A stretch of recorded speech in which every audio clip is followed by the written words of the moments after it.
Здравствуйте, с вами Халфаноним. Я знаю, что от меня давненько не было обзоров, но понимаете, даже у меня есть жизнь. Ну там, знаете, друзья, девушки. Ха-ха-ха, как смешно. Это всего лишь лень. Значит, сегодняшним обзором я бы хотел затронуть более широкую публику. Потому что в основном я делаю обзоры на вещи, которые никто не знает. И сегодня я решил сделать обзор на довольно популярное аниме «Атака Титанов». Начнем сразу без предисловий с заставки.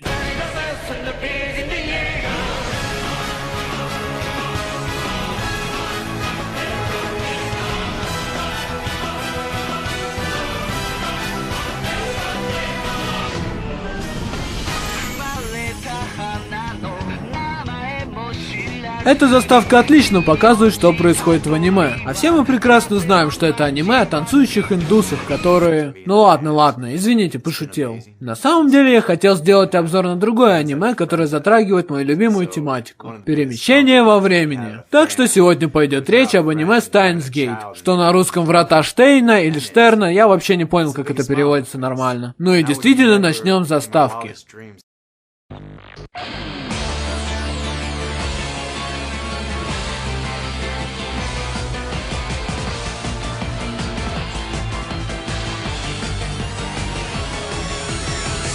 Ладно, действительно, второй раз эта шутка не прокатит. На самом-то деле, я хотел сделать обзор на аниме под названием Ками но Мидзуширу Секай, что на нашем будет «Одному лишь Богу ведомый мир». Итак, заставка.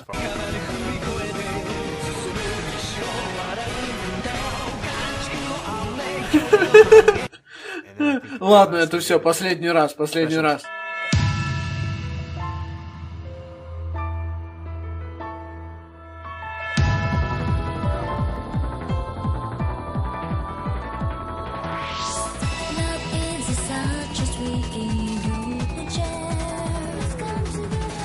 Скажу честно, эта заставка мне очень нравится. И графика, и музыка, все прекрасно. Правда, у меня есть небольшая претензия. Если вы не поняли, заставка поется на английском. И хотя я знаю английский достаточно хорошо, мне пришлось отдельно читать текст песни, чтобы понять, о чем там поется. Потому что, так сказать, у меня была несколько другая интерпретация некоторых моментов. Например, что вы думаете поется в этом отрывке?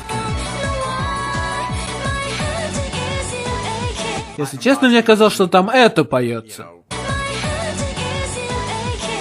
Эх, вечно японцы коверкают английский. Например, теперь из-за них у меня имя Кира ассоциируется именно с этим.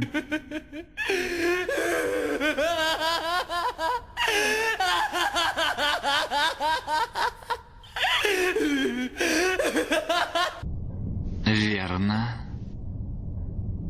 Я Кира. По идее, к этому аниме, так сказать, выходил пролог. Но если вы не читали мангу, то вы не поймете ничего из того, что там произойдет. Какой-то новый ад, какие-то шальные духи, какая-то черепушка, которая говорит голосом Орочимару из Наруто.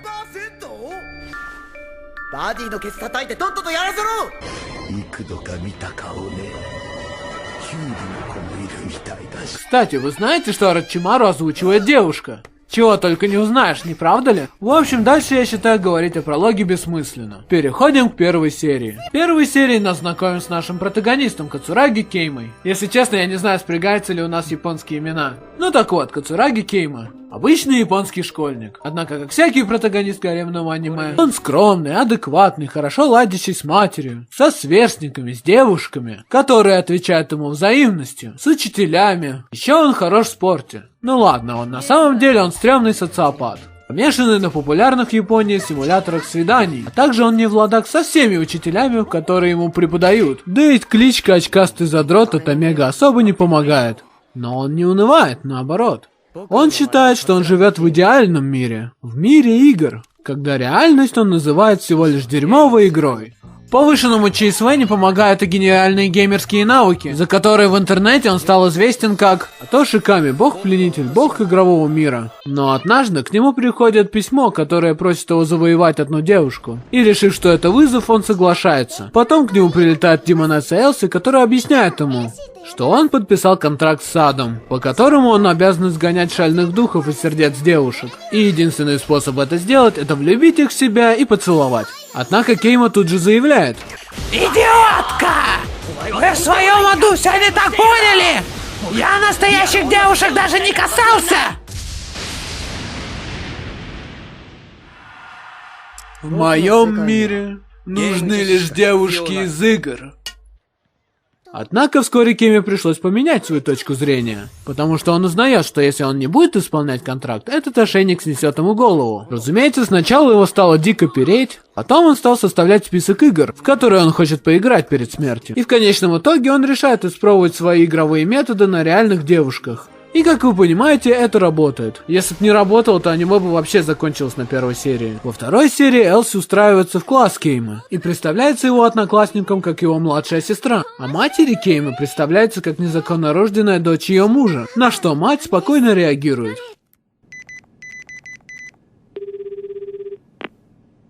Привет, дорогой. Да, это я. Ну и как ты? Собираешься оправдываться? В чем спрашиваешь? Проси своего друга в штанах! Поначалу Кейма не особо радостно реагирует на это неожиданное пополнение в его семье. Однако, когда он узнает, что этих духов ему ловить и ловить, он решает принять Элси в свой дом. И первые 2 сезона он только и делает, что изгоняет духов и играет в игры. Правда, в 3-м сезоне много чего меняется, но об этом потом. Теперь поговорим о персонажах. И, разумеется, для начала о Кацураги Кейме. Я, конечно, уже немного о нем рассказал, но я думаю, что стоит добавить. Сказать, что Кейма задрот, это все равно, что ничего не сказать. Он играет всегда, когда моется, ест, на улице, на перемене, во время урока, во время физры играя в футбол, во время физры бегая, во время физры плавая, во время заставки, во время свидания, во время нашествия зомби. А дома он вообще играет от 6 до 12 игр одновременно, успевая при этом им симпатизировать. Кто-то, может, и назовет его помешанным на играх психопатом. Я думаю, Кейма бы на это ответил: я не психопат, а высокоактивный социопат. Выучи термины. И в случае Кейма это тоже правда. Хоть он и помешан на играх, тем не менее он выполняет, что от него требует реальность. Например, ему учитель разрешил играть на уроках, только если Кейма будет делать все тесты на 100 баллов. И Кейма с этим прекрасно справляется. Как он сам говорил, он пытается быть с реальностью в отдаленно дружественных отношениях или что-то типа того. А теперь, на мой взгляд, о самом интересном. О его методике покорения. Поначалу к способности влюблять в себя девушек с помощью опыта из дейтинг-симуляторов относишься довольно скептически. Однако это так хорошо показывается в аниме, что начинаешь верить. Во-первых, хотя игровые теории Кейма и кажутся смешными, но он умеет их так объяснять, что они кажутся логичными. Плюс он прекрасно воплощает их в жизнь. В некоторых завоеваниях так вообще он с помощью своих теорий может делать психологический анализ. Во-вторых, Кейма покоряет девушек с дырами в сердцах. А что-то же должно было открыть эту дыру, то ли какое-то несчастье, только депрессия, что-нибудь типа того. И, собственно, девушки будут чувствительны к этой теме. И Кейма об этом прекрасно знает. Поэтому он всегда сначала пытается понять причину появления дыры, чтобы понять, на что можно было надавить. В-третьих, хоть нам об этом прямо не говорится, но Кейма гениальный актер. Поэтому, в зависимости от девушки, он может создавать образы себя и влюблять уже в них, а не в настоящего себя, так сказать. Ну и последнее, но не по значению. My shirt so sexy it hurts, and I'm too sexy for Milan, too sexy for Milan, New York and Japan. Ovaries have exploded. Вообще в такой гаремник мне больше верится. Сейчас объяснюсь.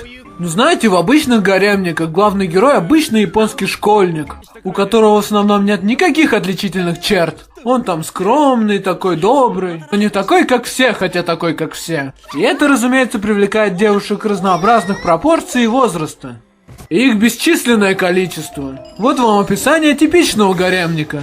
Ну ладно, еще сиськи и панцушоты. Наверное, это делается, чтобы поддержать одиноких задротов типа меня. Но как-то в это в основном не верится. И я знаю, что аниме по идее не должно связано быть с реальностью. Но когда смотришь, хочется логичности. Как-то мне кажется более логичным гаремник, где парень не по своей воле сам бегает за девушками и влюбляет в их себя с помощью манипуляции и лжи. Вот это мне кажется более логичным, в это верится, вот это круто. Кстати, о логичности, лжи и манипуляции. Своим умом и расчетливостью Кейма мне напоминает Ягами Лайта из Тетради Смерти или лишь Лемпируши из Кода Гиеса. Но схожесть с Гиесом явно видна.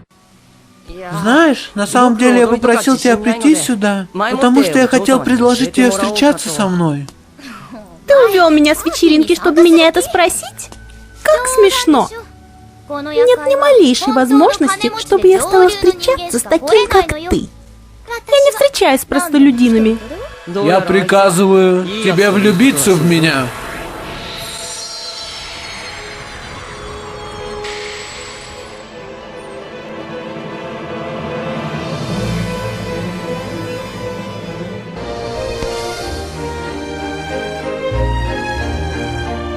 Не, если без шуток, то эти герои действительно очень похожи. Расчетливый ум на месте, пафосные речи на месте, богоподобность на месте. Был бы еще безумный смех под присмотром напарника. И тогда бы было бы идеально, но боюсь, чего нет, того...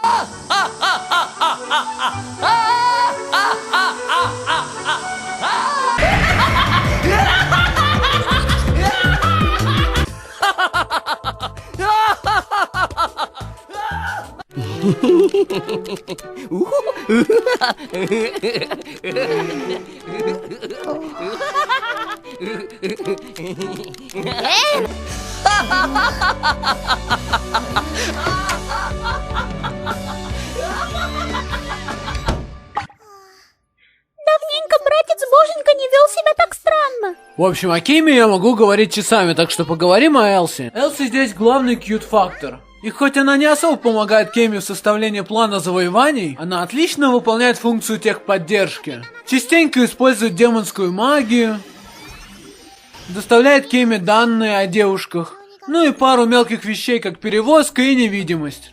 Плюс она действительно переживает за Кейму и пытается ему помочь как может, но это не всегда удачно у нее выходит. Чего тебе?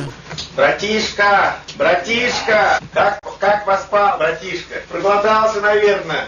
Я тебе покушать принес. Я просто хотел тебе сделать доброе дело. Бери это говно нахуй отсюда, блядь. Что ты? Я покушать тебе. Хули вы меня сумасшедшим постелили? От себя лишь добавлю, что меня в основном раздражают персонажи кьют-факторов. Но так как ей особо не уделяет много внимания, то она и не раздражает. Тем более, что она настолько не похожа на Кейму, что ее общение с Кеймой само доставляет. Теперь перейдем к остальным героиням аниме. Знаете, я хотел сказать персонажам, но это же гаремник. Речь пойдет о жертвах Кейма. Помните, я говорил, что у девушек в сердцах дыры появляются из-за проблем каких-нибудь? Ну так вот, большая часть истории построена на раскрытии этой проблемы. А проблемы довольно жизненные и нетривиальные. И смотреть, как Кейма медленно раскрывает эту проблему и понимает причину появления дыры, довольно занимательно.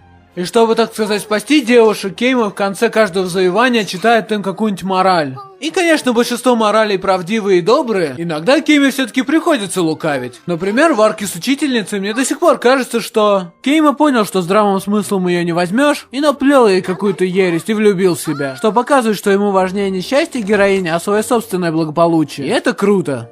Но в своем большинстве морали трогательные и важные. Большинство цитат Кеймы взято оттуда. И хотя некоторые критики жалуются, что персонажи забывают, как только его арка заканчивается, а некоторых все-таки вспоминаются в третьем сезоне, так что все в порядке, я думаю. Конечно, есть еще и другие персонажи в аниме важные в сюжете, но о них мне не хочется рассказывать, потому что спойлер. Теперь поговорим о рисовке. Рисовка в этом аниме не ахти. Ну а чего еще можно было ожидать от аниме, сделанного по одноименной манге? Поначалу эта рисовка, конечно, немного раздражает, но потом привыкаешь. Плюс мы наконец-то узнали, как выглядят черепа аниме-героинь с такими-то глазищами на пол лица, Анимация в этом аниме стандартная, ничего примечательного. Ну, помимо, конечно, концерта в третьем сезоне. Как же я люблю ударные.